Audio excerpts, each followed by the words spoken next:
El flamante primer ministro inglés apostó fuerte. Formó gobierno con los que hasta hace poco eran sus rivales políticos.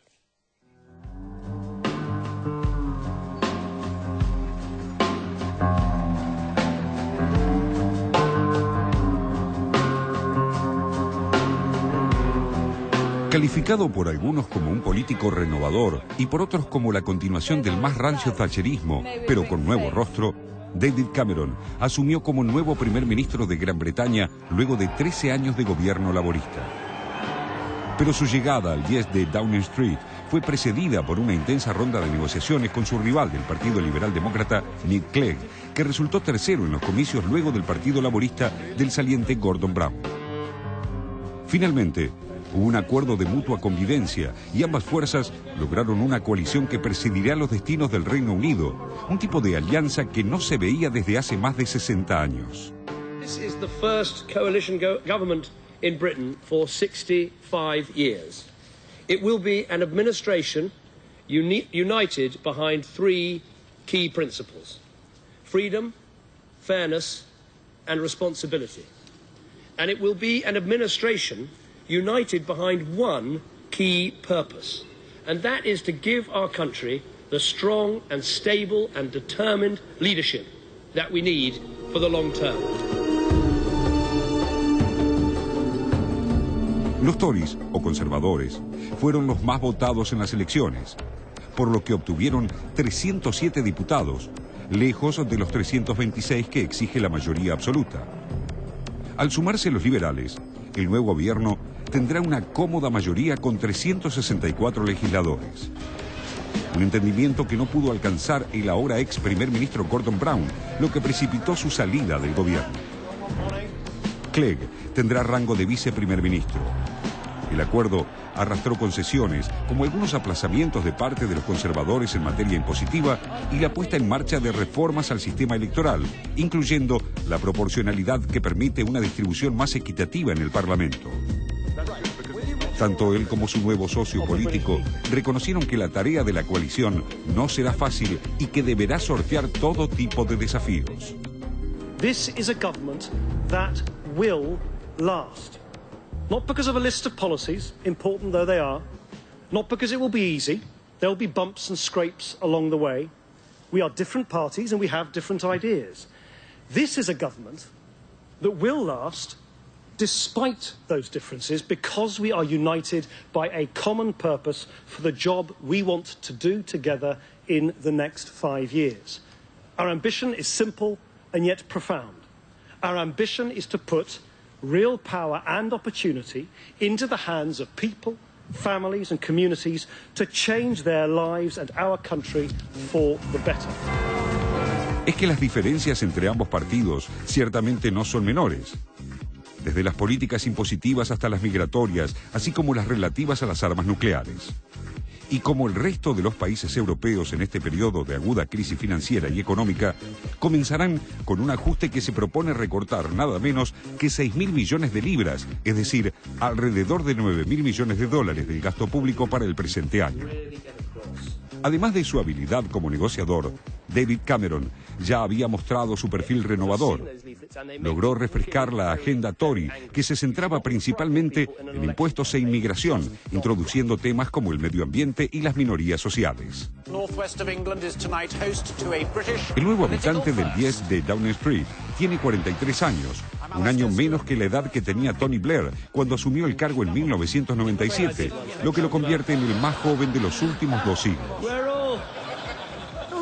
Se graduó en la tradicional Oxford University en Filosofía, Política y Economía, con las mejores calificaciones.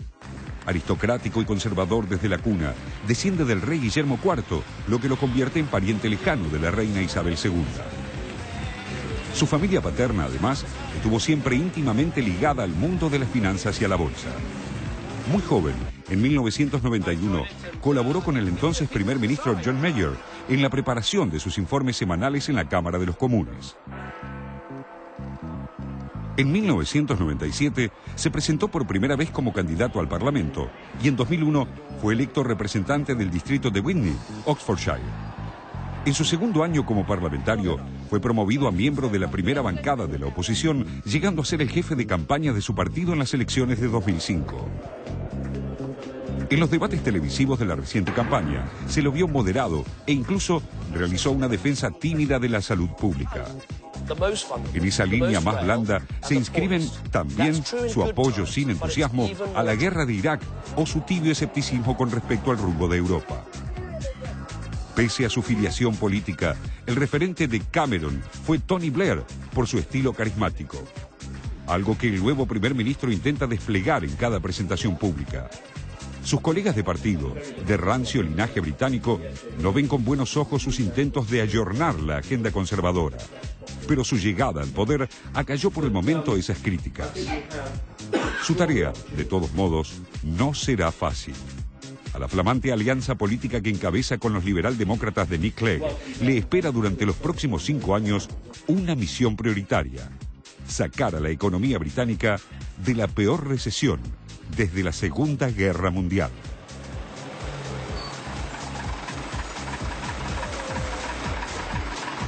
Estaba pensando, Raúl, qué difícil se le hace a los partidos socialistas o a lo que se llama la socialdemocracia europea gobernar y diferenciarse de los conservadores, de los cristianos demócratas.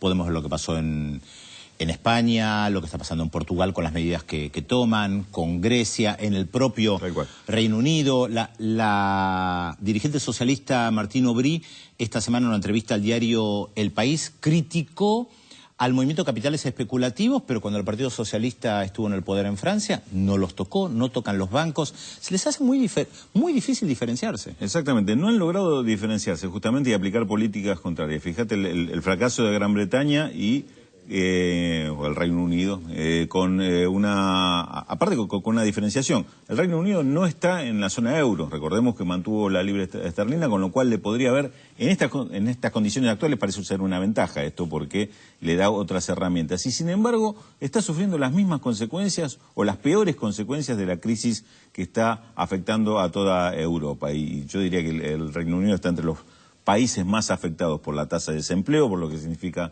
la recesión en ese país, y Gordon Brown, que venía inclusive con una propuesta diferente. Yo recuerdo cuando fue la campaña de Gordon Brown para sustituir a Tony Blair, parecía como la cara progresista dentro de lo que mostraba el abanico de Europa, y sin embargo cuando llegó al gobierno prácticamente terminó haciendo lo mismo. Bueno, y el cuadro más relevante lo tuvimos esta semana con el discurso de Rodríguez Zapatero, cuando acepta un ajuste que hasta el propio Mariano Rajoy le marca: es lo que nosotros le recomendamos 3 días atrás, y no lo aceptó porque se lo proponíamos nosotros. Pero sí lo acepta cuando se lo recomienda o se lo impone el Fondo Monetario Internacional. Lo corrió, como decimos nosotros, por izquierda. Exactamente. Me parece que la vuelta de los conservadores en el Reino Unido de Gran Bretaña marca un poco esta fotografía, ¿no? Fracaso. Hay 2 elementos que nosotros señalamos, o especialmente uno que tiene que ver con el movimiento de capitales especulativos hace mucho tiempo, y que nadie se anima a tocar. Todos dicen, los bancos son uno de los principales responsables de la crisis, y sin embargo, otra vez el salvataje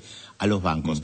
Y el otro elemento, siempre se plantea recortar. Recortar porque no hay dinero, pero no se tocan las bases militares, no se toca el presupuesto militar, ni en España, un poquito en Grecia, mucho menos en el Reino Unido, que además están embarcados en guerras fuera de su territorio, siguen rearmándose, siguen comprando armamento. Eso no se toca, ¿eh? El gasto social, los sueldos de empleados públicos y las jubilaciones parece ser que es la fórmula permanente, ¿no?, que están aplicando los diferentes países, y en los que se está recomendando en toda Europa hacerla inclusive a los países que no están en una crisis tan severa. Me parece que estamos ante una perspectiva, como decíamos la semana pasada, de un mundo por lo menos un poquito peor del que tenemos con este camino que se está siguiendo, ¿no? Ahora, vos decías recién que el Reino Unido está fuera de la zona euro, y también hablábamos sobre la libra especulando en contra del euro. ¿Qué beneficio puede tener el Reino Unido con esto? Es difícil decirlo, porque hay que ver cómo terminan el impacto sobre uno arrastrando a los otros. Tengamos en cuenta que Cameron ya arrancó esta semana anunciando que también va a ser una muy fuerte política de ajuste, como estaba reflejado en el informe. Y por otra parte, la especulación entre monedas, acá lo que puede resultar en beneficio para algunos especuladores, no necesariamente para el país emisor de la moneda. Pensemos simplemente que si el euro se debilita y la libra se fortalece, tener una moneda más fuerte no es un beneficio para el país que la tiene, sino que hace, entre comillas, más competitiva o más baratas en realidad las exportaciones de los países con la moneda debilitada, con lo cual se le puede convertir en un boomerang a la libra británica el tema del beneficio. Estamos en un terreno muy complicado, es difícil decir que alguien consigue beneficios por uno o dos elementos que le jueguen a favor. Igual vamos a ver si se cumple lo que dijeron en la presentación, lo que se veía en el informe, el nuevo primer ministro y el viceprimer ministro. Tenemos diferencias, hay muchas cosas que nos unen, hay que ver si se mantienen como coalición o si las diferencias son reales y profundas. Claro, ¿será una relación estable, digamos? ¿Cómo? Una relación tan, bueno, vamos a verlo.